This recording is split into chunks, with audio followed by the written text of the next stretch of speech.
La interpretación de los sonidos de Italia será protagonista en esta velada, donde los concertistas deleitarán al público caleño.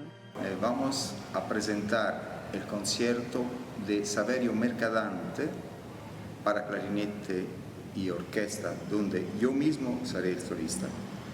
Y después seguiremos con la Sinfonía Grande de Schubert, la última sinfonía que compuso este gran músico austriaco.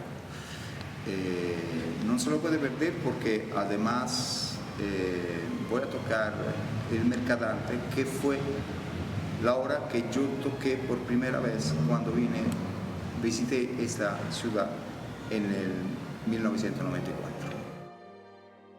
El director de la orquesta y clarinetista italiano espera que, como en aquel entonces, la asistencia sea masiva.